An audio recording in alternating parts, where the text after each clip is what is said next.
Buenas tardes y bienvenidos a esta sesión del Seminario Permanente del Programa de Doctorado en Arqueología, del Programa de Doctorado en Historia, que organiza en este caso el área de Arqueología.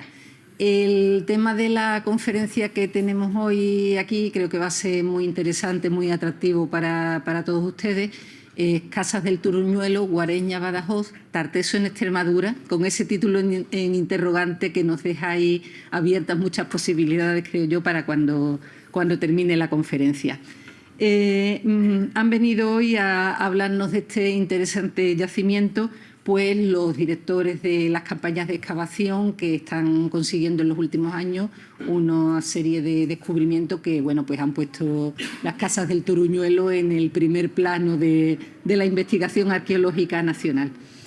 El profesor Sebastián Celestino Ortiz es profesor de investigación en el Instituto de Arqueología de Mérida, organismo del Consejo Superior de Investigaciones Científicas, aunque su trayectoria también ha estado muy intensamente vinculada a la Universidad Autónoma de Madrid.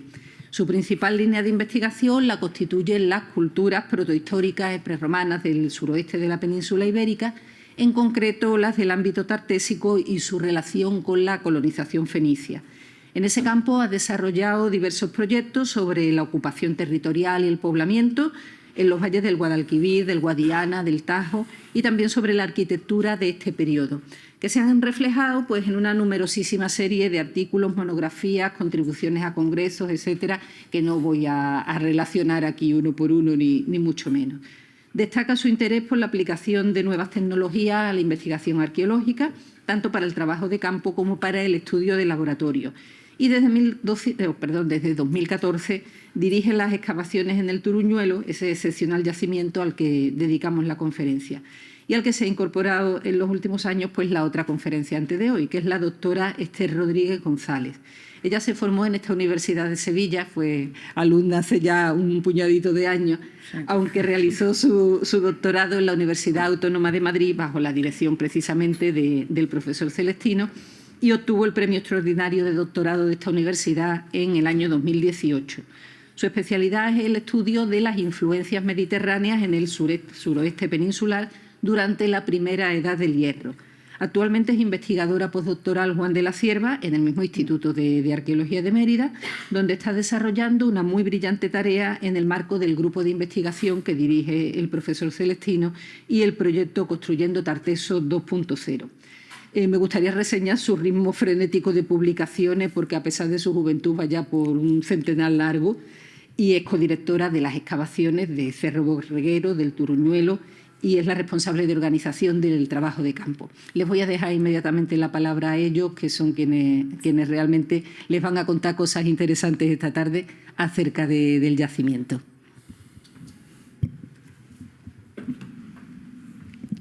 Bueno, pues muy buenas tardes. Muchas gracias, Mercedes, por la invitación. Muchas gracias al área de Arqueología de la Universidad de Sevilla. Para Esther me imagino que será, no es un placer, es otra cosa más allá. Para mí es un placer estar en la Universidad de Sevilla una vez más y para hablar de un tema que afecta mucho también a la propia investigación que se hace en el Departamento de Arqueología de la Universidad de Sevilla y de Prehistoria, que es el Tarteso, ¿no? Que es un término, un concepto que hemos utilizado en los últimos años, que se ha revitalizado, que ha acotado algunas cronologías, que también ha dilatado geográficamente el fenómeno. Es decir, que tiene una serie de circunstancias que lo ha hecho, valga la expresión, que se haya puesto de moda en los últimos años, no ya solamente por el propio Turuñuelo. Por la excavación de Casa del Turuñuelo ya venía desde atrás. Hay que decir que ya hace años Fernández Miranda ya propuso que toda la zona del Guadiana debería entrar dentro de la zona de Tartesos, o que el propio Almagro Gorbea, cuando excavó la necrópolis de Medellín, la denominaba como necrópolis tartésica, ¿no? Después de las primeras publicaciones.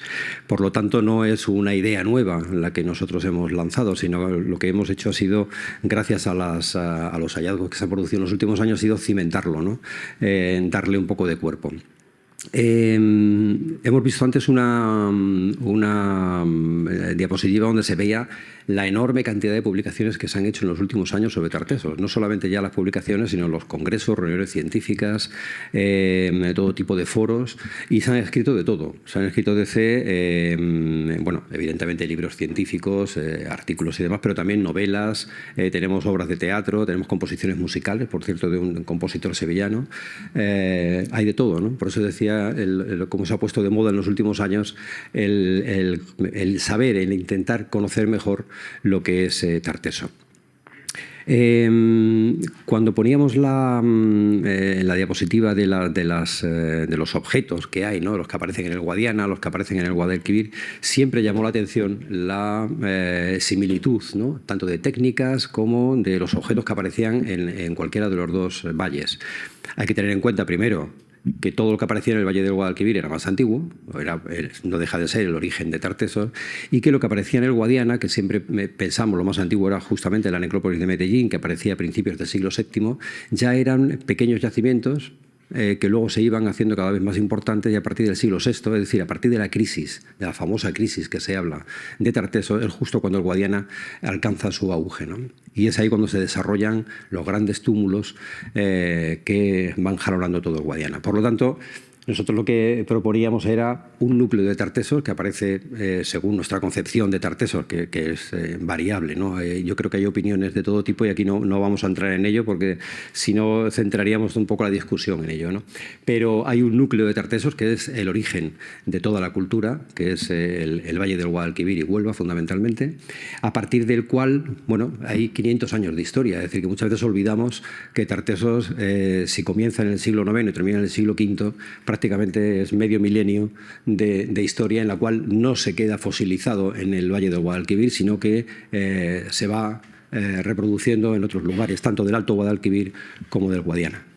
Y ya si nos ceñimos al propio Valle del Guadiana, que es lo que nos interesa aquí, es ver cómo del desconocimiento que teníamos prácticamente de toda esta cultura a partir del siglo VI, cómo han ido apareciendo a lo largo del tiempo una cantidad de yacimientos enormes donde destacan fundamentalmente los que hemos denominado como yacimientos o edificios ocultos bajo túmulo, ¿no? de época tartésica, teniendo en cuenta que nosotros prolongamos esa época de Tartessos más allá de la crisis tradicional, ¿no?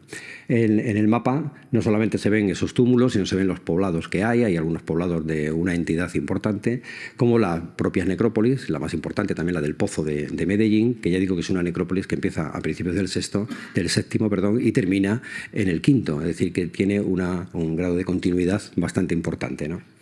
Y con yacimientos poblados importantes. Y ahora yo creo que en el estudio del territorio, que fue lo que hizo Esther en su tesis doctoral, pues que sea ella mejor quien lo relate. Pues como comentaba Sebastián, a lo largo del Valle Medio del Guadiana hay una serie de yacimientos y antes justamente de meternos de lleno en el enclave de Casas del Turuñuelo, siempre nos gusta hacer un recorrido por las diferentes categorías de asentamiento. Uno de ellos es Cerro Tamborrío, que es un poblado en altura, el único que conocemos hasta ahora, porque tradicionalmente siempre se había indicado que Medellín podía ser un oppidum, es decir, que la ubicación se localizara en la parte alta del cerro. Es verdad que por mucho que se busca no hemos sido capaces de encontrar niveles arqueológicos de uso que se adscriban a la primera edad del hierro y, sin embargo, los pocos trabajos que hasta la fecha se han hecho en Cerro Tamborrío se han permitido documentar parte de una acrópolis, una zona de almacén y parte de sus murallas. De hecho, ahora hay nuevos trabajos que estamos comenzando a realizar con el Ayuntamiento de Villanueva de la Serena con el objetivo de excavar este enclave. Bueno, pues uno de esos trabajos es poder excavar toda la muralla, que a día de hoy, bueno, pues ya con los vuelos LIDAR se puede intuir bastante bien. Sabemos que tiene dos fases, una del siglo VII, que es una muralla de adobe, y una posterior de piedra ya en el siglo VI. Como os comentábamos, el caso de Medellín es paradigmático porque siempre se había ubicado la ubicación del poblado en la parte alta. Hoy en día, con la proliferación de las excavaciones arqueológicas bajo el suelo del Medellín actual, se está observando cómo realmente lo que se consideraba la ocupación protohistórica se localiza justamente bajo la ciudad actual y bueno, ya han empezado a florecer. Hay muy poquito publicado hasta ahora porque casi todos son excavaciones de urgencia, pero ya empiezan a aparecer los primeros vestigios y, por supuesto, la necrópolis del Pozo, ¿no?, que es, digamos, el yacimiento, en este caso, tartésico, o la necrópolis, uno de los primeros enclaves que comenzó a excavarse y cuyos trabajos desarrolló el profesor Martín Almagro y que, como comentaba Sebastián, bueno, pues fue un poco el punto de inflexión de ese traspaso entre el concepto orientalizante y el concepto tarteso en el que siempre hemos estado muy en debate en las zonas del Valle Medio del Guadiana.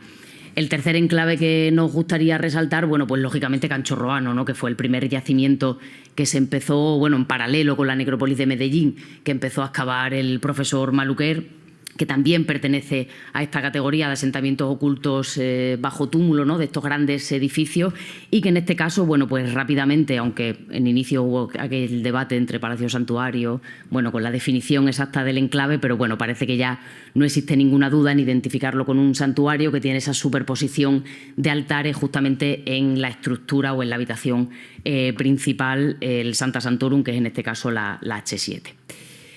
Construyendo Tarteso, que es el proyecto de investigación en el que nosotros trabajamos, trabaja en torno a 4 construcciones principalmente. Canchorroano, que bueno, Sebastián fue el encargado de liderar los trabajos tras el fallecimiento de Maluquer. La Mata, que es un proyecto liderado por la Universidad de Extremadura, también excavado y visitable. Y Cerro Borreguero y Casas del Turuñuelo, que son los 2 enclaves en torno a los que hemos trabajado nosotros. Es cierto que en Cerro Borreguero realizamos varias campañas y bueno, pues la magnitud de Casas del Turuñuelo no nos ha permitido trabajar en 2 enclaves al mismo tiempo, ¿no? Entonces ahora todos nuestros esfuerzos están enfocados en el yacimiento de Casas del Turuñuelo y en el análisis de esa arquitectura, de esa evolución arquitectónica, fundamentalmente de esta arquitectura de tierra.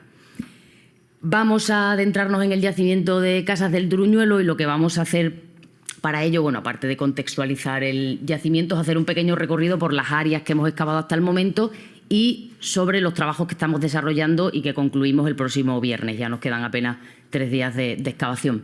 Casas del Turuñuelo, como ven en la imagen, es un túmulo de grandes dimensiones, tiene casi 1 hectárea de extensión, muy afectado por las labores agrícolas que se han desarrollado en su entorno durante durante los 2.500 años que ha permanecido en el medio rural. Ahí ven imágenes, bueno, hemos tenido desde cultivado tomate, maíz, arroz, bueno, nos van rotando los cultivos. Lo interesante es cómo esa agricultura la ha ido comiendo terreno al túmulo y en realidad una estructura que ni siquiera tenía forma tumular, sino que era mucho más alargada y que tenía casi 2 hectáreas de extensión, bueno, pues al final nos ha quedado este túmulo circular, además, bueno, pues circundados por esas naves que este año, por ejemplo, sí hemos podido comprobar cómo han llegado a afectar a las construcciones protohistóricas del enclave. La parte buena, que eso se me ha olvidado comentarlo, de que el túmulo esté completamente rodeado de agua, de humedad constante, es que el material orgánico es verdad que se nos conserva en muy buen estado de conservación. Entonces, bueno, pues tejidos, semillas, los restos óseos normalmente se conservan muy bien. Por contra, pagamos el precio de que los metales, y muchos compañeros que estáis aquí lo habéis visto en directo, pues aparecen en un estado de descomposición y de corrosión que la mayor parte de las veces es incluso imposible sacarlos de la tierra. Para que se hagan una idea, en Casas del Turuñuelo tenemos 21 braseros de bronce y solo hemos podido restaurar 1. Yo creo que con ese dato es suficiente para entender el mal estado de conservación en el que aparecen los metales. Aquí tienen una imagen cenital del final de la excavación del año pasado, del 2023. Nos quedamos justamente en este punto de aquí y ya este año hemos excavado toda la zona este. Por lo tanto, vamos a hacer un pequeño recorrido tanto por el piso superior del edificio, con las diferentes estancias que hemos excavado hasta ahora, y posteriormente con la planta inferior. Es verdad que antes nos daba tiempo prácticamente a explicar el edificio entero, eso ya empieza cada vez a ser más difícil porque si te paras en detalles de cada una de las estancias, pues el tiempo necesitaríamos aquí varias horas. Pero bueno, nosotros hemos intentado recopilar los elementos más destacados de cada uno de los espacios para, bueno, pues mostraros un poco un panorama general del yacimiento. Es verdad, y esto también es muy importante, lo que vamos a ver de Casas del Turuñuelo es una foto final. Es decir, eso no quiere decir ni que el edificio tuviera un carácter eminentemente ritual, ni que, es decir, vamos a ver una imagen de cómo los habitantes de Casas del Turuñuelo lo dejaron. Pero posiblemente el edificio, que a día de hoy sabemos que tuvo 2 siglos de duración, de vida, tuvo bastantes más usos y que el simple hecho de, bueno, pues hacer rituales con caballos o grandes banquetes, ¿vale? Pero claro, la imagen final que Casas del Turuñuelo nos transmite es una imagen que está muy cargada de ritualidad. La primera estancia que excavamos en el año 2015 es la denominada estancia 100.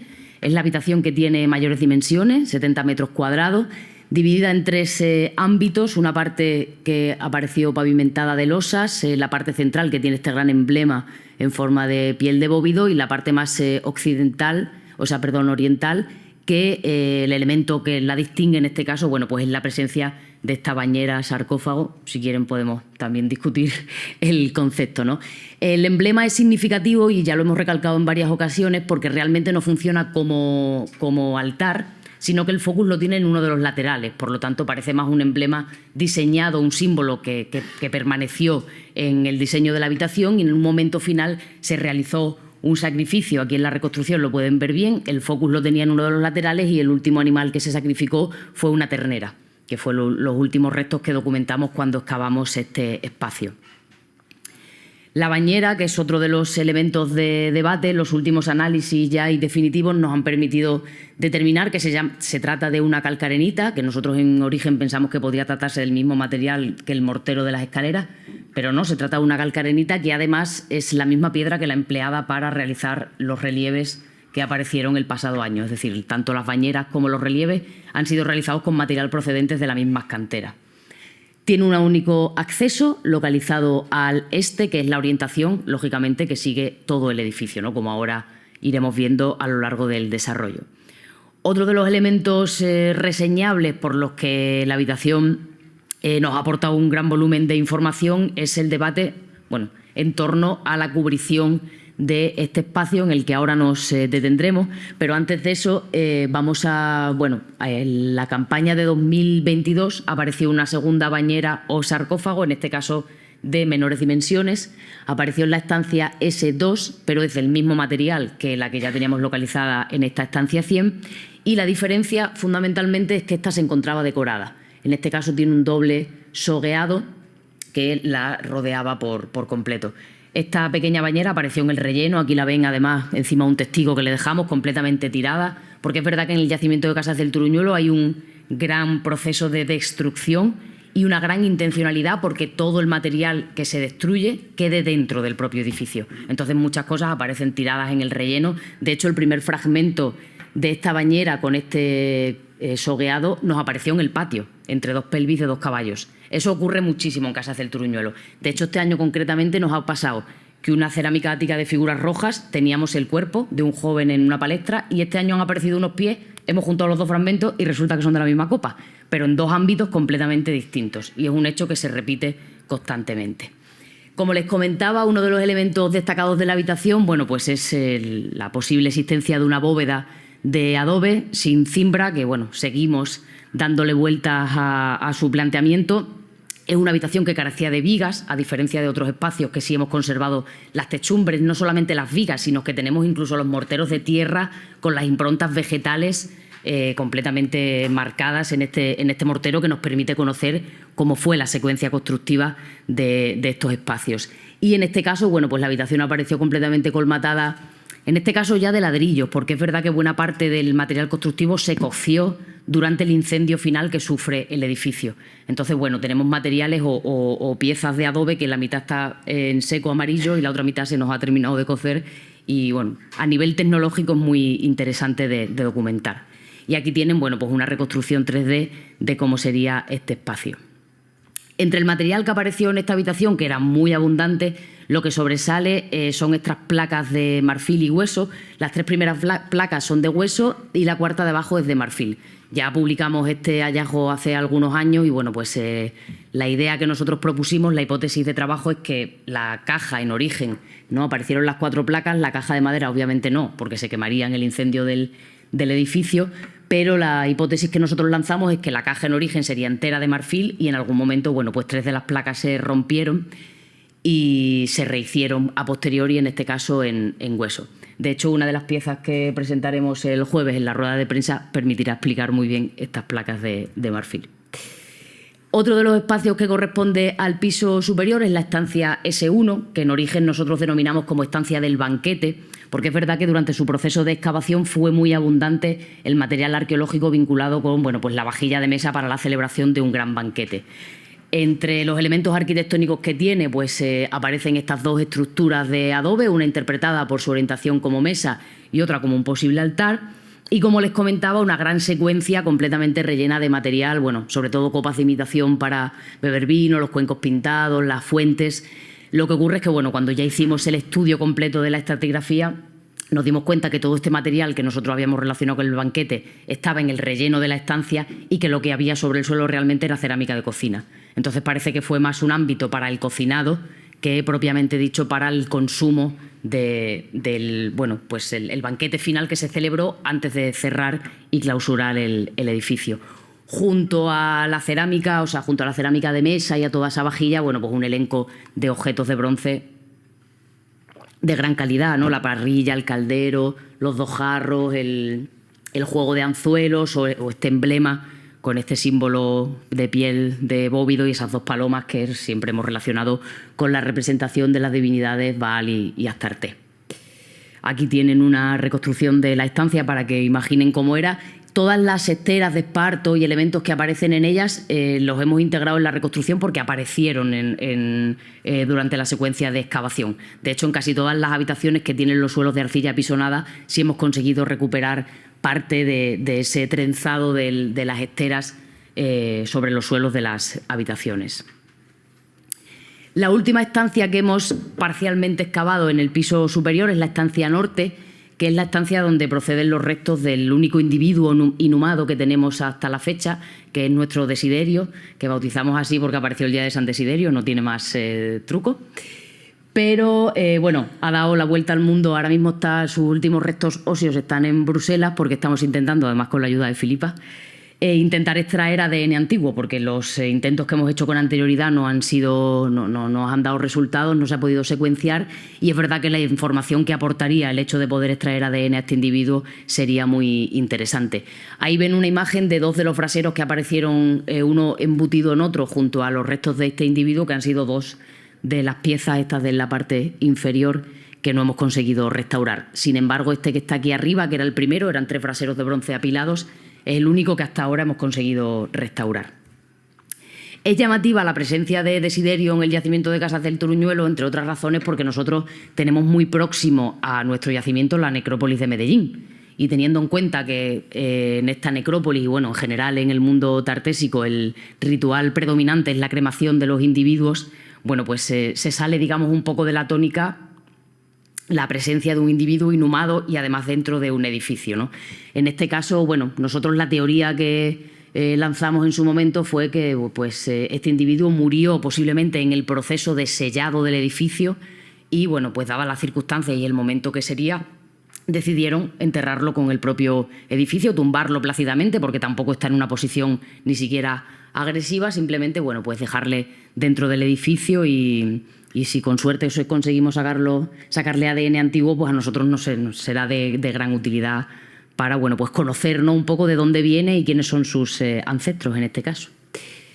Otro de los espacios documentados en el yacimiento de Casas del Turuñuelo y del que hemos avanzado más a nivel científico y de investigación en el último tiempo, bueno, pues es este gran patio, que es uno de los espacios también de mayores dimensiones, tiene 125 metros cuadrados, aunque en origen nosotros pensamos que sería un patio abierto, realmente es un patio cerrado, no sigue el patrón de Canchorroano o de La Mata. Son patios abiertos que están en el acceso al edificio, sino que este está completamente integrado en la construcción y uno de los elementos por los que sobresale este espacio, bueno, pues es la presencia de esa gran escalera que tiene 3 metros de altura y que se encarga de salvar el desnivel entre el piso inferior y el piso superior. Lo llamativo de esta escalera, que hoy ya sabemos que se construyó en 2 fases distintas, es que los 6 peldaños inferiores se fabricaron con mortero de cal, hasta ahora la evidencia más antigua del uso de esta fórmula en la península ibérica, y los 5 escalones superiores ya se fabricaron utilizando grandes lajas, bueno, una base de adobe con grandes lajas de pizarra. El año pasado conseguimos fechar la base de la escalera, este año hemos hecho termoluminiscencia en los escalones superiores para intentar determinar cuál es el desfase, porque eso es cierto, y no lo he dicho al principio cuando teníamos la imagen de la planta completa, hemos iniciado el estudio de paramentos del edificio y a diferencia en este... ¡Ay, ahora sale airecito!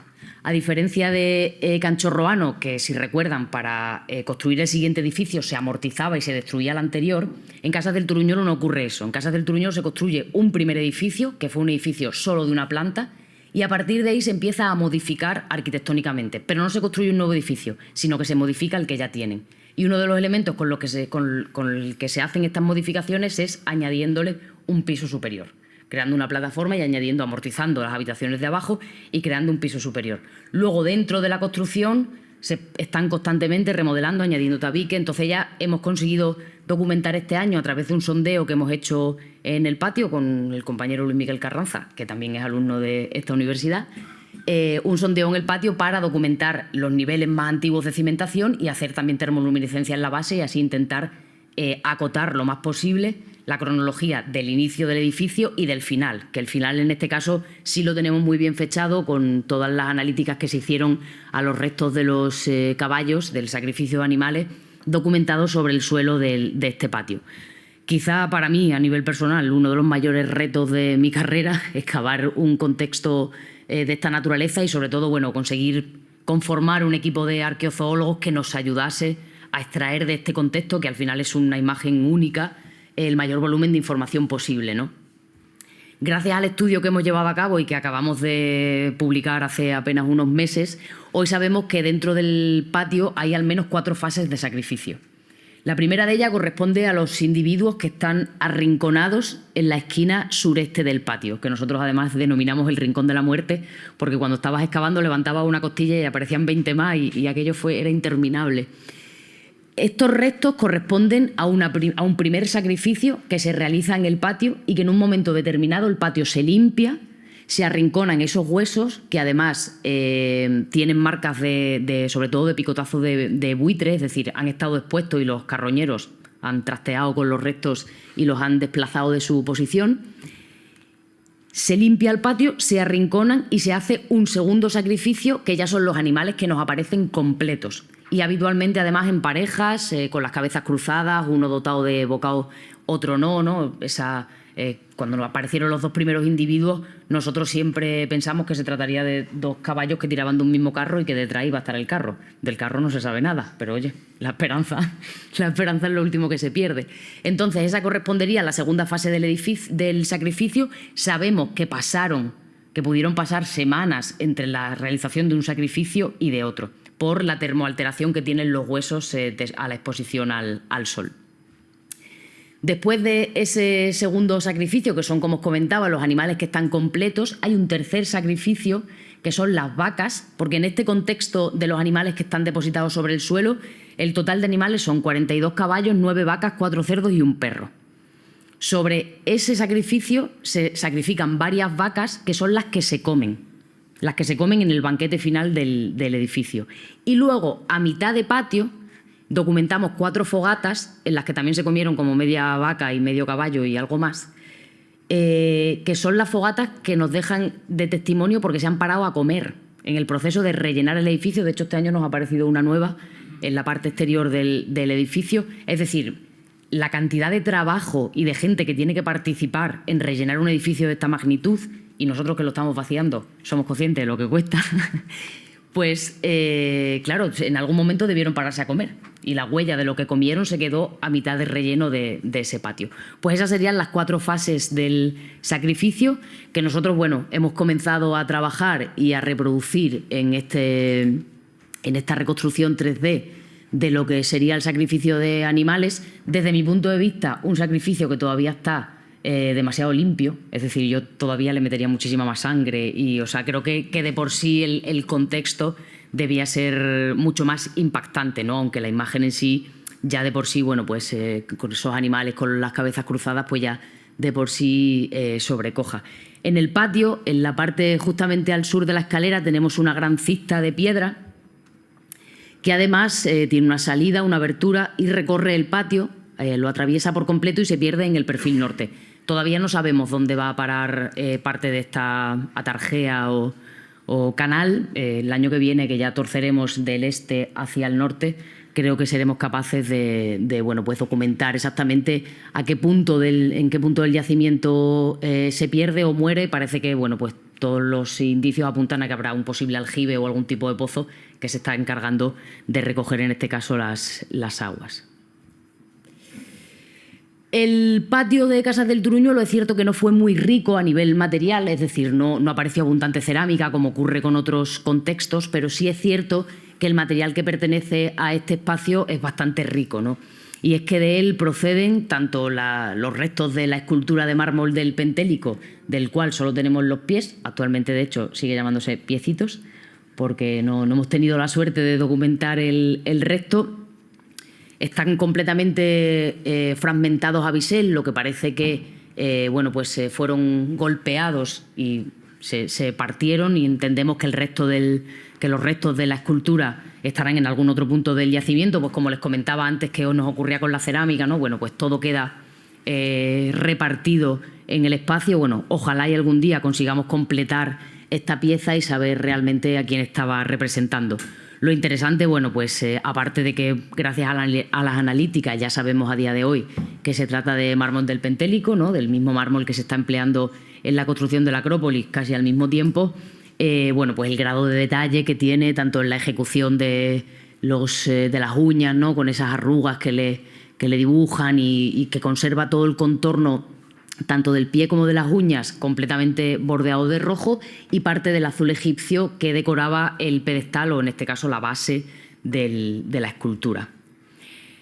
Publicamos este hallazgo a finales del año pasado, y el paralelo que nosotros proponíamos era pues esta Venus de Canichella, que procede de una necrópolis etrusca, que hasta la fecha es el único paralelo que se asemeja a los pies aparecidos en Casas del Turuñuelo, porque por muchos viajes que hemos hecho y bibliotecas que hemos visitado, es cierto que las representaciones de esculturas femeninas suelen tener los pies en paralelo, pero también es cierto que suelen estar o calzadas o tienen los pies ligeramente tapados por algún tipo de peplo, y las masculinas suelen tener un pie adelantado y otro atrasado. El único paralelo que se asemeja tanto en la ejecución de los dedos, sobre todo el meñique, como en la colocación de los pies, pues es esta Venus de Canichella, que también es una pieza reutilizada en esta necrópolis y que también es de mármol griego en este caso, ¿no? Les poníamos también la imagen de los pies de la Astarte del Carambolo, porque otra de las ideas que también barajamos era la posibilidad de que se tratara de una escultura sedente. Bueno, como decíamos, ojalá y con el paso del tiempo y el avance de las excavaciones consigamos documentar el resto de la pieza y, en algún momento salir de dudas y saber si realmente se trata de una representación de Astarte o no. Junto a esta escultura de mármol, pues apareció una colección de vasos de vidrio que, por las analíticas sabemos que proceden del Mediterráneo oriental, posiblemente de Macedonia, dado que son producciones que luego, sobre todo en época de Alejandro Magno, se ponen bastante de moda, comienzan a circular y su uso se hace muy común. Eran 4 piezas, una de ellas apareció completamente hecha arena, deshecha, y es justamente la pieza que hemos utilizado para realizar las analíticas. Son unas piezas muy, muy finas, de una gran calidad, decoradas con incisión, y al final son piezas que tipológicamente están imitando modelos persas que se fabricaban habitualmente en plata y en oro y que se utilizaban en los palacios persas y que luego el mundo griego adopta y empieza a producir, en este caso, fabricadas en vidrio. Es llamativo y el hallazgo de estas piezas en Casas del Turuñuelo, en cierto modo, nos llevó a pensar, porque no sé si recuerdan los conocidos vasos Margarita que aparecieron en Canchorroano, que están todos realizados a mano y que son producciones locales y que guardan bastante similitud con algunas otras piezas que acompañan a estos vidrios macedónicos en las tumbas macedónicas. Entonces, eso nos ha llevado a pensar en la posible relación, quizá en la llegada también de este tipo de vasos en oro y plata, que luego se están imitando, al igual que hacen con las copas áticas para consumir el vino, en algunos otros yacimientos del Guadiana. Ojalá, pues la aparición de una de estas piezas de importación nos permitiera, cerrar ese círculo. Y aquí ven una imagen del patio. Como imaginamos, a día de hoy ya esta puerta sería errónea. Ya sabemos por la excavación de este área al final del año pasado que esa puerta realmente no existe, que lo que nosotros consideramos que era una puerta realmente era un muro que estaba completamente desplazado, completamente caído. Además, un muro que es justamente un añadido de estos posteriores que os comentaba que hacen en el yacimiento y que es el que obliga o el que lleva a que la escalera no esté en el centro del patio. En origen, en el primero de los edificios de Casas del Turuñuelo, el patio sí era simétrico y la escalera sí se localizaba justo en el centro de este punto. Bueno, pues en los últimos años, una vez que se excavó el patio, que era la zona más compleja, como ha comentado antes Esther, nosotros teníamos dos opciones. Una, seguir el perímetro del patio, lo que es el pasillo perimetral que le daba la vuelta a todo el edificio, a todo el patio en sí, que nos asemejaba un poco a lo que ocurría en otros yacimientos, sobre todo en Canchorroano, ¿no? Que era un poco nuestro libro de actuación, ¿no? Es decir, bueno, si esto pasa en Canchorroano es posible que aquí también pase lo mismo, y nos hemos ido dando cuenta con el tiempo que nunca coincide una cosa con la otra, ¿no?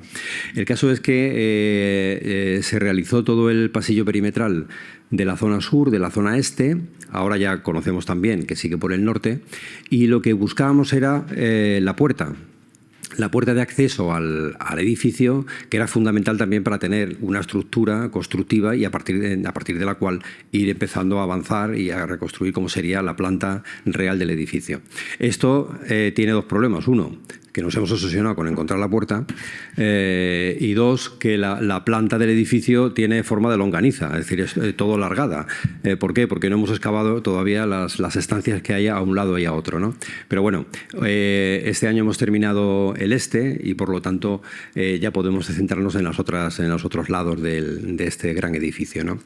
Para buscar la puerta, lo más lógico era que en el patio, en la zona este del patio, pues encontramos el hueco que comunicaba la puerta con el exterior. Cuando nos dimos cuenta que no daba acceso a una gran habitación transversal que llamamos la habitación de las gradas, por la sencilla razón de que hay gradas de adobe y de piedra en ambos lados, ¿no?, de la habitación. Parece que es una zona comunal, una zona como de asamblea, de donde se reúne la comunidad o las comunidades, antes de tener acceso a la zona restringida, que realmente es el patio y todo el edificio de las dos plantas, ¿no?, que es, siempre lo decimos, la joya del edificio, que es la construcción, ¿no?, la arquitectura del edificio, más que las piezas que aparecen en él, que también lo son, ¿no? Esta habitación transversal nos ha dado varias sorpresas. La primera fue que teníamos toda la techumbre encima del suelo, y esto nos ha permitido, bueno, reconstruir cómo era, no solamente de qué estaban hechos los techos, que era madera de pino fundamentalmente, sino todo el entramado de barro con ramajes que componía esa techumbre. Esto ha sido yo creo que una de las documentaciones muy difícil de extraer, pero con un grado de información altísimo, ¿no? En segundo lugar, nos encontramos con dos escaleras, cada una a un extremo de la habitación, que son escaleras que ahora mismo pasan las pobres desapercibidas, ¿no? Porque claro, después de la otra escalera hecha de mortero de cal y con lajas de pizarra y que todo el mundo va a ver admirado, pues estas, bueno, son pobrecitas, pero la verdad es que son las que comunican con la planta superior por ambos lados del edificio. Lo que pasa que en esta zona este, a medida que nos vamos acercando hacia el este, el túmulo va bajando y, bueno, pues se conserva peor, ¿no? Con lo cual las escaleras mueren en la nada, pero seguramente tienen acceso a una terraza por la que se accedía a las habitaciones que hubiera en esa planta superior. Y en la habitación, la riqueza de la habitación, nos pasa igual que en el patio. Es una zona donde no aparecen muchos materiales, sobre todo cerámicos. Todo el material cerámico se acumulaba fundamentalmente en ese pasillo perimetral que hemos visto, entre los pilares. Pero claro, lo que aparece es muy singular, ¿no? Por ejemplo, los marfiles etruscos que aparecen junto a la puerta, ¿no?, a la puerta oriental.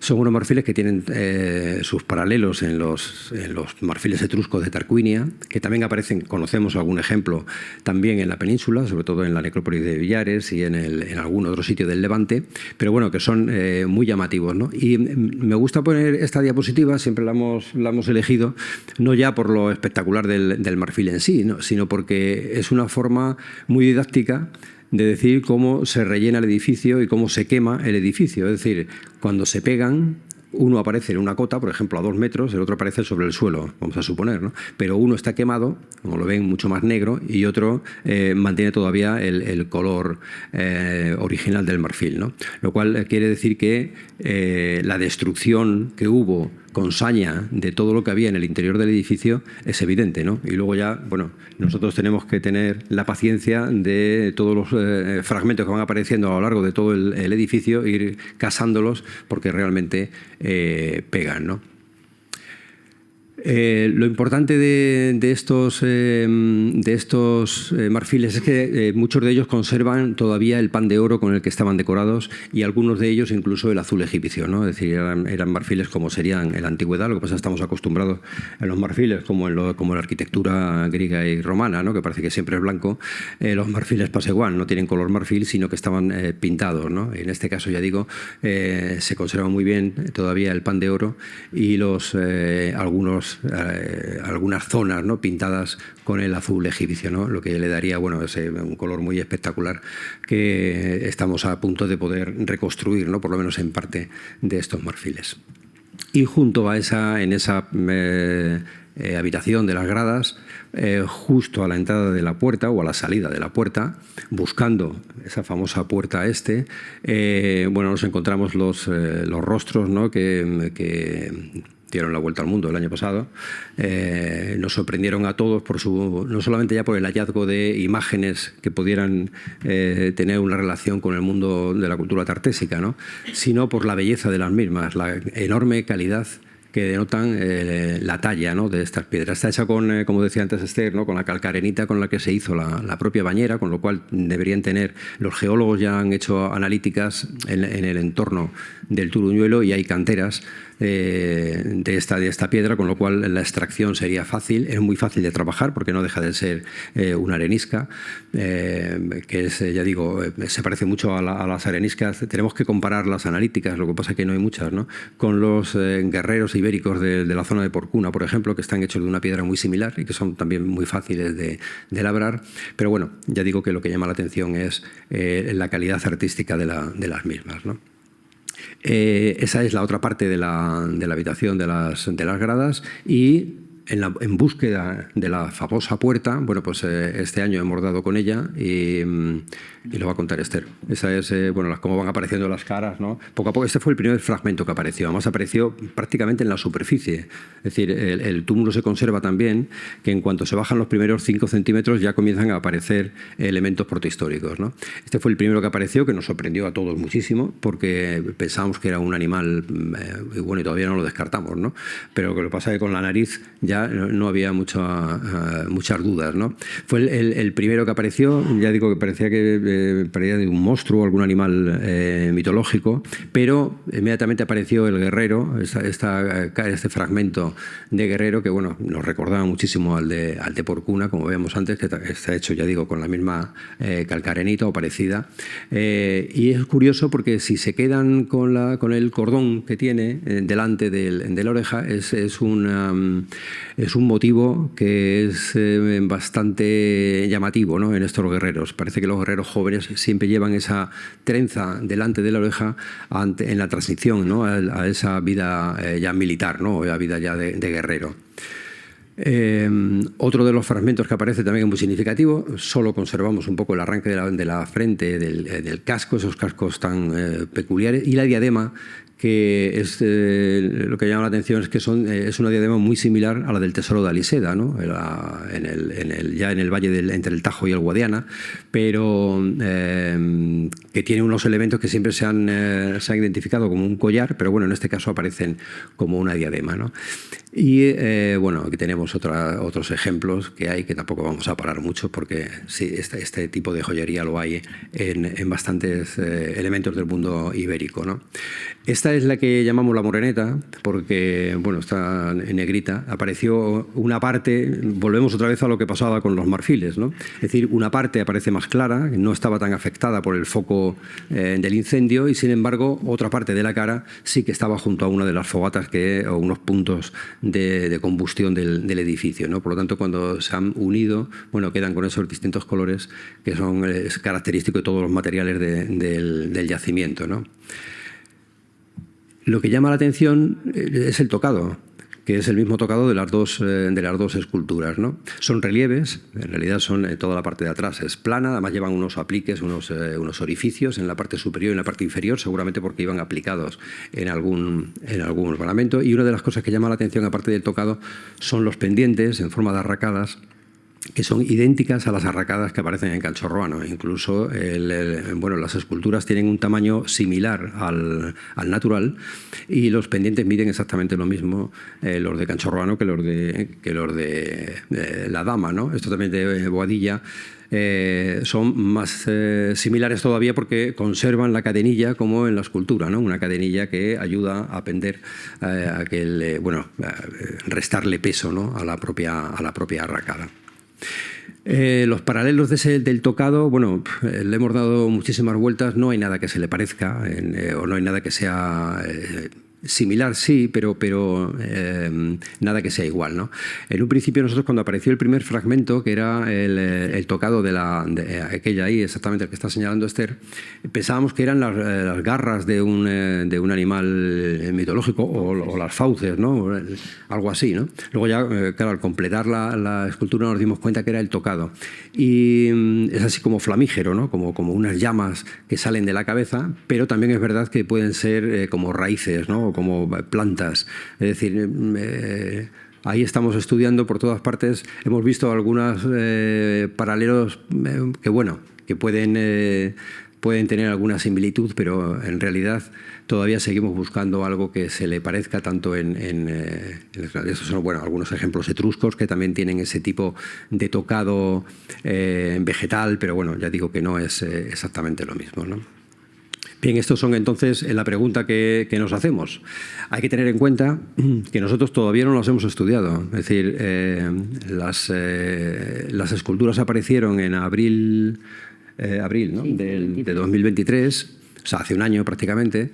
Nos las quitaron de las manos para llevárselas al Museo de Badajoz y hacer una exposición de 2 meses y demás. Cuando terminó la exposición se fueron a Madrid a otra exposición, al Museo de la Comunidad de Madrid, de Alcalá de Henares, y de ahí pasaron al IPC, al Instituto de Patrimonio Español, donde se están limpiando y restaurando, y todavía no hemos podido estudiarlas. O sea, es que ni medirlas.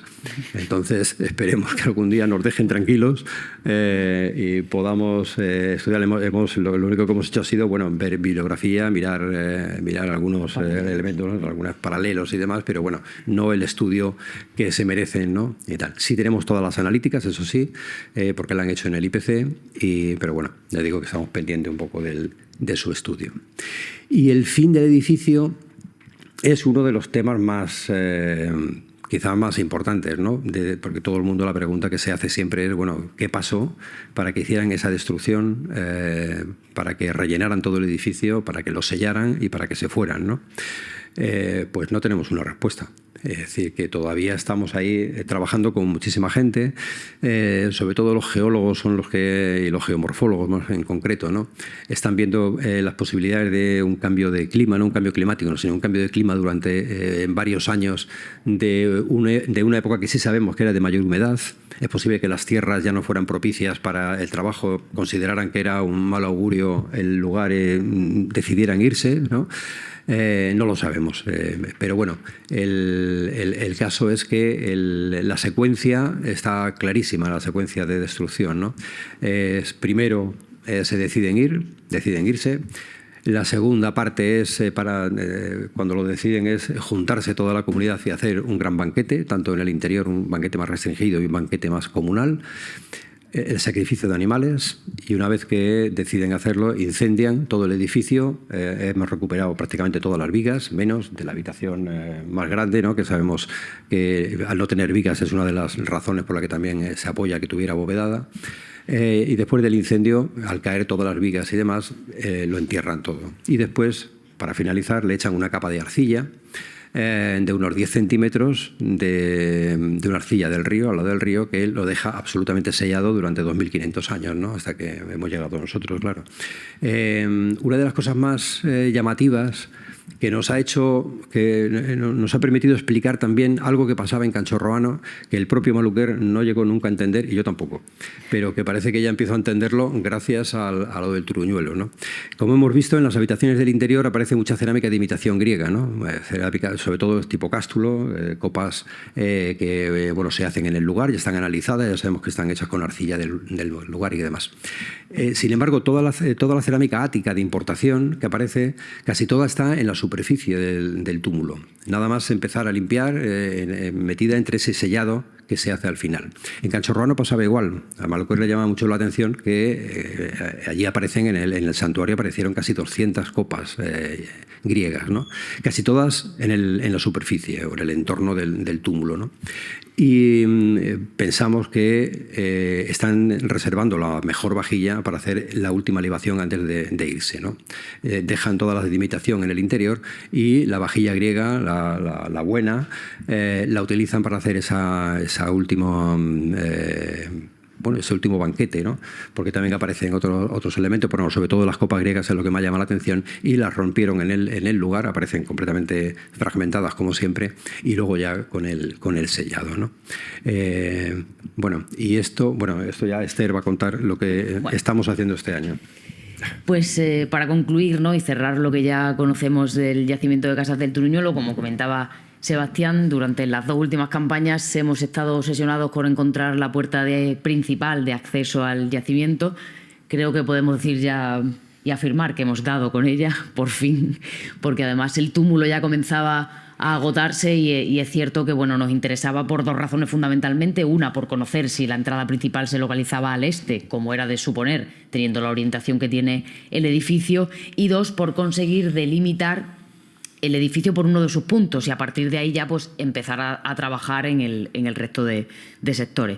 Aquí ven una imagen, lo que está cubierto con esta techumbre obviamente es lo que hemos ido viendo a lo largo de todo el recorrido. Aquí está la habitación 100, las escaleras, aquí estaría el patio, la habitación de las gradas, y de la habitación de las gradas sale esta puerta que da acceso al espacio en el que estamos trabajando ahora mismo.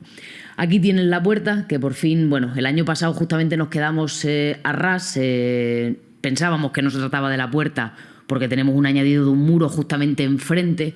Ahora ya, por el estudio de los paramentos sabemos que se trata de una habitación que se construye en el último momento. Además rompen el pavimento de pizarra con el que estaba completamente cubierto todo este espacio de acceso.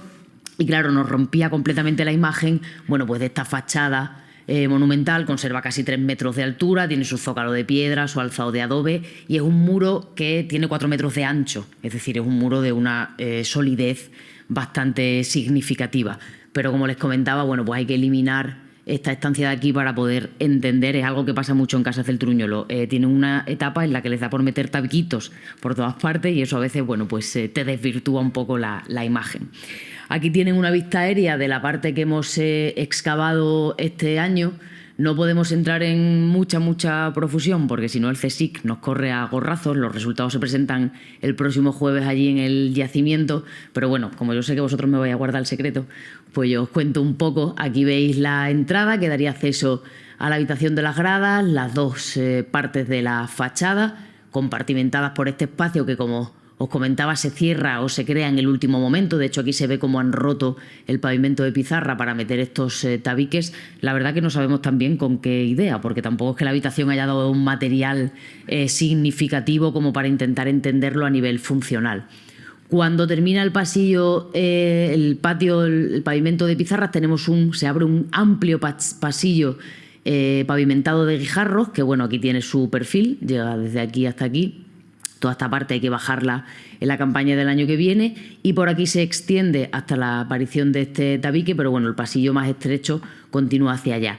Y lo que hemos documentado tanto en el extremo norte de la puerta como en el resto de estancias que quedan justamente enfrente serían como unas estancias anexas al edificio.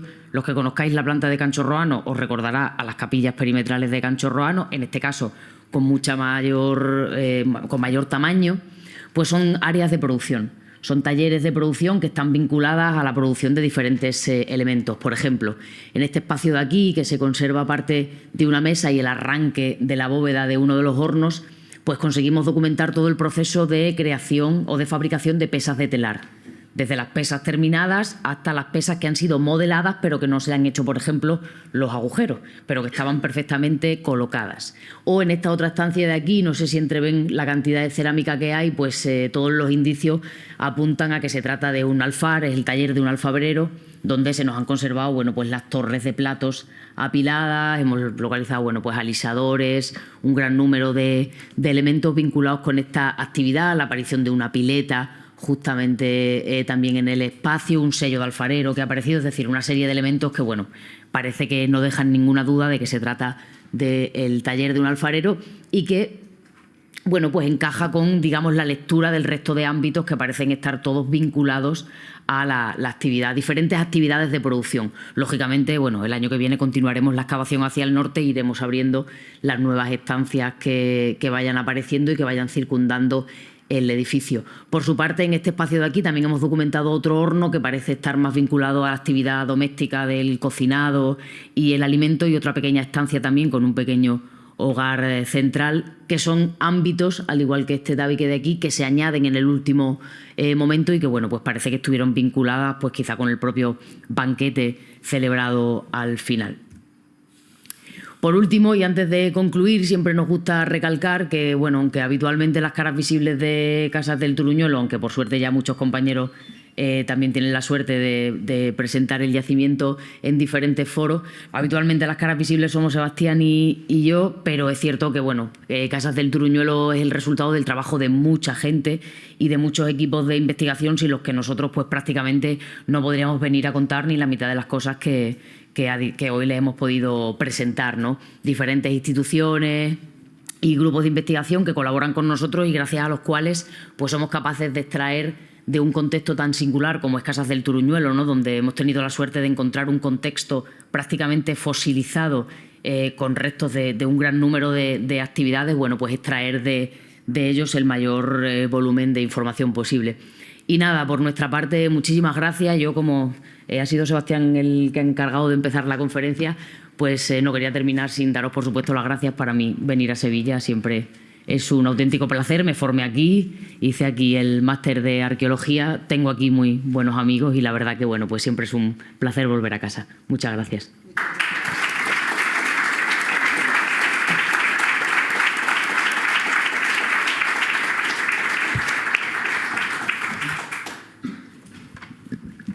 Bien, pues muchas gracias a los dos, a Sebastián y Esther, por esta magnífica conferencia. La verdad es que es uno de esos yacimientos de los que despiertan la vocación arqueológica, de los que todo el mundo querría tener alguna vez entre sus manos. Creo que ahora han debido surgir muchísimas cuestiones, muchísimos puntos de interés. Es el turno de palabra de todos ustedes. Una curiosidad mía, porque quizá viendo las imágenes me haya distraído un poco. El marco cronológico de este edificio, inicio, fin aproximado. A ver, nosotros siempre, o sea, por el material arqueológico que teníamos, siempre habíamos fechado el yacimiento entre el siglo VI y el siglo V. Pero es cierto que de las 7 muestras de termoluminiscencia que hicimos el año pasado, la fase más antigua del edificio se remonta al siglo VII. Entonces, este año, como solo teníamos 7 muestras de termoluminiscencia, este año lo que hemos hecho ha sido incorporar 12 análisis más para ver si realmente el eje cronológico realmente se puede retrasar tanto o no, porque es verdad que nosotros nos habíamos movido solo en sexto, quinto. La amortización del edificio es lo que más claro tenemos porque, entre otras razones, se hicieron 24 analíticas de carbono 14 a los caballos, todos que son del último momento, todos han dado siglo V, y luego, bueno, pues la abundancia de cerámica ática este año en 2 de los contextos, que es la primera vez que ha aparecido cerámica ática en contexto, en 2 de estas habitaciones que están anexas al edificio principal, han aparecido 2 copas cástulo amortizadas dentro de 2 ánforas. Entonces, con eso ya no hay más discusión. Entonces, bueno, ahora lo que hay que intentar es determinar, porque es verdad que sí teníamos elementos materiales que sí podían remontarse al siglo VII, pero hasta que no recibimos realmente las analíticas, es una de las razones por las que hemos sondeado el patio para llegar al nivel de los cimientos más antiguos, para saber si realmente el primer edificio se construyó a finales del siglo VII o no. Yo tenía una pregunta, simplemente por si podría ampliar la información. Los relieves de las cabezas, en la estancia en la que aparecen, ¿Podéis describir con un poquito más de detalle? ¿Tenéis ya una idea de qué era aquello? Bueno, aparece en lo que hemos denominado como habitación de las gradas, ¿no? Claro. Sala de las gradas. Es una habitación, decía que es en realidad la más grande que tenemos, ¿no? Quitando el patio. Es una habitación enorme, ¿no? Porque es transversal a todo el patio. Y aparecen las dos escaleras en los extremos, las dos escaleras que subirían a la segunda planta, ¿no? Siempre hemos pensado que era una zona de presentación antes de entrar en la zona restringida, que sería ya el patio y el edificio superior, ¿no? Entonces, no hay muchos elementos arqueológicos dentro de la habitación, a pesar de lo grande que es. Hay poquísima cerámica, pero lo que aparece es muy significativo, que son todos los marfiles etruscos y las caras. Cuando vimos las caras al lado del vano de la puerta, pensábamos que era alguna decoración, un relieve que decoraría esa puerta, ¿no? Es decir, tú cuando entras al edificio es una forma de contarte una historia, porque realmente los relieves lo que parecen, lo que da la impresión es que están contando algo, ¿no? Que están contando algo que nosotros todavía se nos escapa, ¿no? Pero, claro, no tenemos cuerpos, por ejemplo, solo tenemos cabezas. Entonces, en un principio pensábamos, bueno, pues decoran una jamba de las puertas, un dintel, o están simplemente cuando entras una representación de quiénes son las divinidades o quiénes son los personajes aristócratas del lugar, no sé, un tipo de representación de ese tipo, ¿no? Y ese es el contexto en el que aparecen, ¿no? Claro, no parece que la habitación de las gradas donde aparecen los fragmentos sea su habitación original. De hecho, en la imagen esta que se ve el espacio donde se distribuían las piezas, porque los marfiles aparecieron en un lateral y las cabezas en otra. Aquí a lo mejor es que los números son muy pequeñitos, pero está la cota a la que aparecieron. Es decir, los fragmentos están tirados en el relleno y aparecen desde el 5 centímetros de la superficie actual hasta encima del suelo.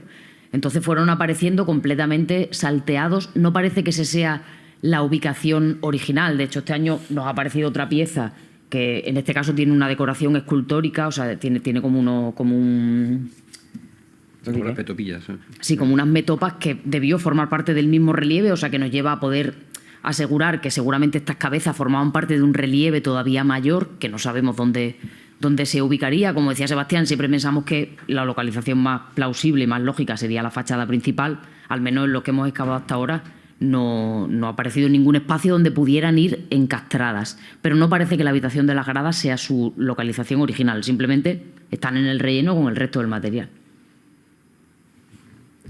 Sí, además no solamente encastradas, es que lo que decía antes, ¿no? Tienen orificios en la parte superior que sale por la parte del cuello, ¿no? Hacia abajo, lo cual quiere decir que irían insertadas en algún lugar. No sabemos cuál sería el mecanismo de inserción, porque lo normal de un relieve es que vaya sobre la pared y ya está, ¿no? O bien que hayas esculpido sobre la pared, en este caso no, porque son de adobe, ¿no? Pero tenía que ir sobre algo, sobre un cuerpo que a lo mejor es un cuerpo de madera y no ha quedado, ¿no? No ha quedado nada de ello. Porque en los orificios hemos intentado recuperar a ver si había madera, pero bueno, no sé si en el IPC ahora lo conseguirán, ¿no? Pero en realidad no hay restos de nada de ello. A ver, por la manera con la que se han ensañado con las caras, porque a todas les han dado un golpe aquí encima de la nariz y las han partido. O sea, hay un ensañamiento, hay una violencia sobre la representación.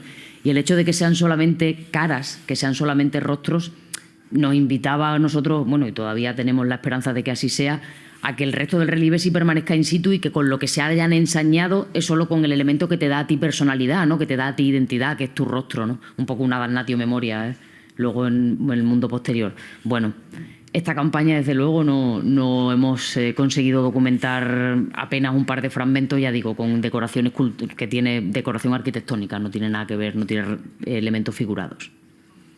El año que viene. Sí. Enhorabuena por la conferencia y por vuestro trabajo con él. A mí me extraña que un edificio que tiene carácter evidentemente cúltico, religioso, sea del tipo que fuera, lo hayan destruido los propios creyentes en esos rituales y en esas creencias, ¿no? Valga la redundancia, en esa religión. Me extraña mucho. Hay muchos paralelos históricos de que las cosas sagradas los propios creyentes, aunque haya un ritual de desacralización, siguen memorizando que aquello fue un lugar sagrado, divino y tal, y que eso no se puede destruir. Recuerdo ahora que está tan de actualidad el problema de la Franja de Gaza, que cuando Israel hace unos años transfirió al gobierno palestino la Franja de Gaza, hubo una discusión tremenda en Israel sobre qué hacer con las sinagogas. Y bueno, intervinieron los rabinos, en la prensa, todo, las desacralizaron, pero aún así determinaron no destruirlas. Y a los 20 minutos de que el gobierno palestino, 20 minutos literalmente, de que el gobierno palestino tomara el mando de Gaza, mandó los bulldozers y destruyó las sinagogas. Pero los judíos no las destruyeron. Entonces, a mí me extraña que sea la gente propia de esos cultos y de esas creencias la que se ensañen, como tú has dicho, Esther, en la destrucción del edificio.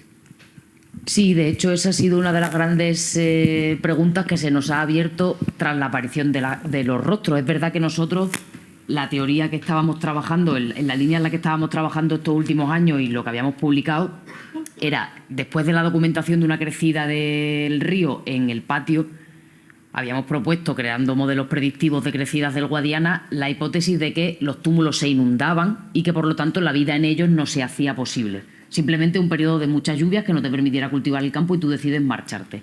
Es cierto que la aparición de los rostros ha cambiado por completo esa percepción por justamente lo que tú dices. Nadie se ensaña de esa manera con los elementos que les representan porque no sabemos realmente si son dioses, gobernantes, reyes, príncipes. Bueno, será algo que, si algún día aparece el resto del relieve, conseguiremos saber. Entonces, claro, ahí se nos ha abierto un nuevo debate, el saber cómo funciona el final del yacimiento y si realmente existe un factor externo, como ya se defendió años atrás, fundamentalmente el profesor Alonso Rodríguez, en torno a la presión de los pueblos del norte que llegan y obligan a abandonar el yacimiento, o en este caso a despoblar el Valle Medio del Guadiana. Solo ocurre un problema, o nosotros hasta ahora nos encontramos solamente con un obstáculo para esa teoría. Es que en Casas del Turuñuelo, más allá de la destrucción de los rostros, luego no hay signos de violencia. Quiero decir, si les hubiesen atacado y les hubieran destruido el yacimiento, primero habría gente muerta por todos lados, habría armas. Y luego, ¿qué les atacan? Y vuelven para rellenar su edificio, los que sobreviven. O sea, sigue habiendo todavía una serie de flecos que quedan pendientes ahí, pero sí, lógicamente, o sea, es una idea que nosotros desde que aparecieron las caras reabrimos de alguna manera. Obviamente no hemos abandonado la hipótesis del estudio del paleoambiente, porque además era una de las líneas de investigación del proyecto, pero claro, lógicamente la aparición de estos rostros cambian por completo nuestra percepción del final del edificio. Ahora hay que averiguar quién fue. A mí me ha recordado bastante a fundaciones de Egipto. Borraban el nombre del faraón para que no fuera recordado. Entonces puede ser, como ha dicho el profesor Celestino, que formaran las caras partes de un relieve y aquellas personas que ya no querían recordar a ese dios o a ese rey, borraran esas caras, las destruyeran, para que así su nombre o su personalidad no pudiera permanecer. Sí, es la damnatio memoria, ¿no? que hablábamos, ¿no? Sí, es posible, pero es cierto lo que decía Esther antes, ¿no? El año pasado, cuando aparecieron las caras, que le dimos muchísimas vueltas, ¿no? No solamente ellas, también dieron muchas vueltas, ¿no? Todos dimos vueltas. Cambió mucho la perspectiva que teníamos, ¿no? Porque evidentemente, es lo que decía el profesor Escacena, ¿no? Se nos caía un poco la hipótesis sobre la que nosotros estábamos barajando, ¿no? De una destrucción intencionada de los propios habitantes del lugar por una adversidad, ya sea climática o política o lo que fuera, ¿no? Pero el hecho de destruir, claro, no sabemos si son diosas, o lo que están representando, o héroes. Si son héroes, aristócratas y demás, a lo mejor puede ser simplemente lo que tú dices, ¿no? O sea, la destrucción de en este caso no sería un faraón, pero sí del señor del lugar, ¿no? Por decirlo de alguna forma. Esto habría que verlo, porque si son agentes externos, que es cierto que no tenemos armas, ni tenemos muertos, ni nada, si son agentes externos es posible que una vez que se han ido, tú vuelves para cerrar el lugar, ¿no? Es decir, una forma de, bueno, preservarlo, ¿no? Porque lo que no lo vamos a encontrar en el Turuñuelo, encontramos cosas maravillosas, pero lo que no nos vamos a encontrar son oros, ni platas, ni demás, ¿no? Esto seguro que se lo llevaron, sea quien sea.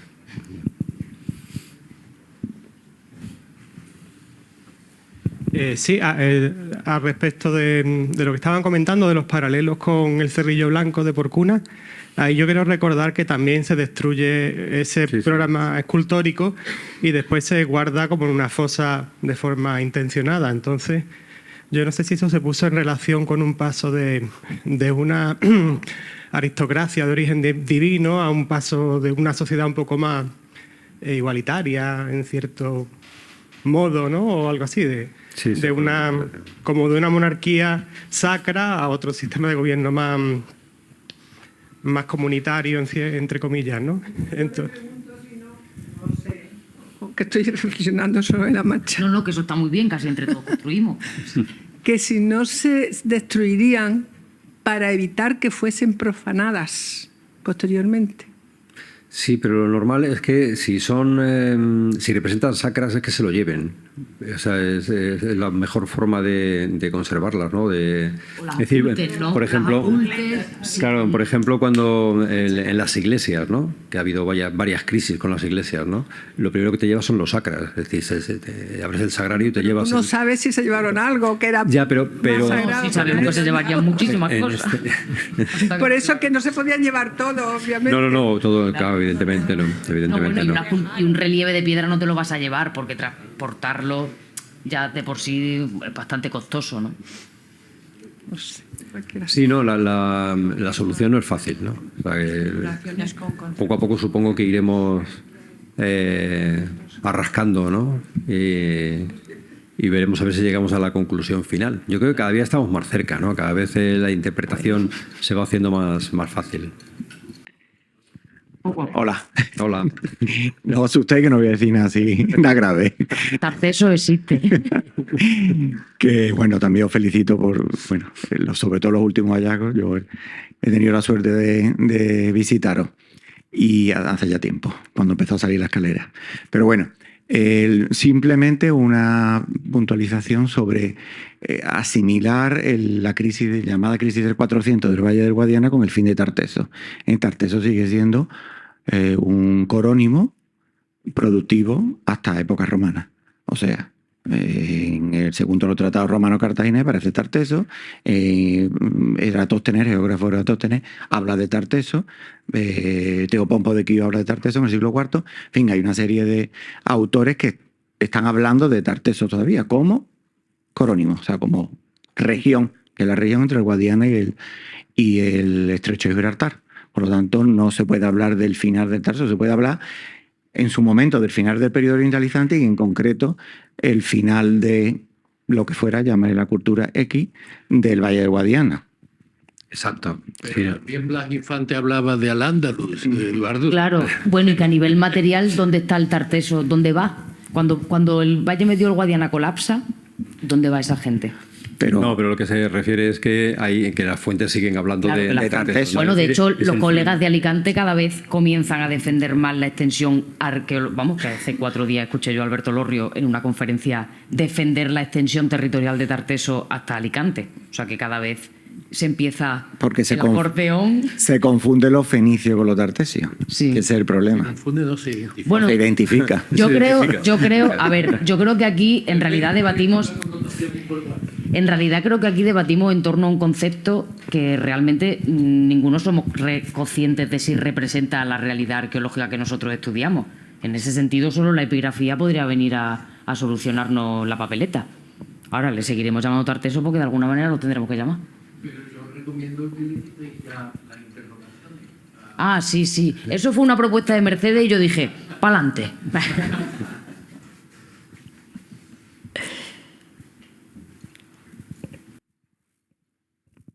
Yo tengo una pregunta sobre cómo se interpreta ese último hogar o sacrificio al lado del altar y no encima del altar en la primera sala.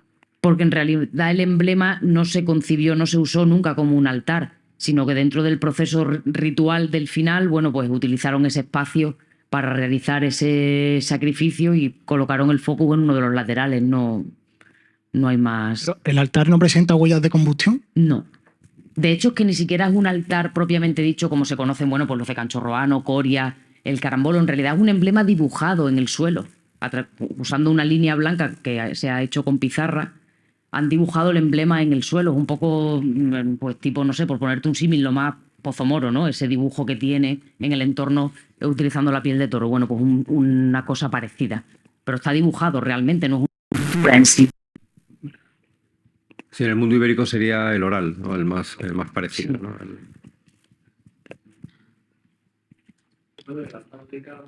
Es también, el carambolo también es un emblema. Que hace un rebaje prácticamente de 2 deditos del pavimento. Son mesas. Además, Como... no está recrecido.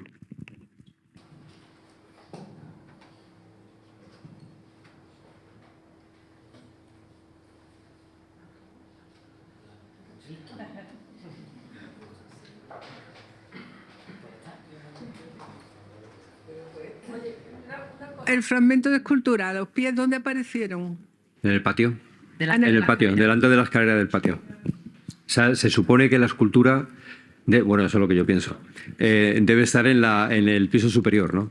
Y antes me parece que lo comentabas tú, ¿no? Los pies están cortados en bisel, en la parte baja están biselados. Da la impresión de como si hubieran cogido la escultura y lo hubieran dado contra una esquina para romperla y luego hubieran lanzado la parte abajo. Entonces yo creo que en las habitaciones de arriba, que todavía quedan, creo que son 12 los que hemos calculado por abrir, pues en alguna de ellas seguramente que esté el resto, ¿no?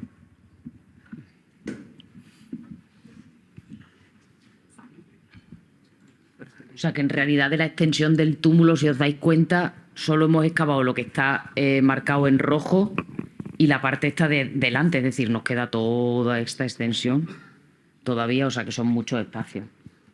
Ahora que habéis encontrado la puerta, ¿se puede tener un eje longitudinal del edificio? Sí.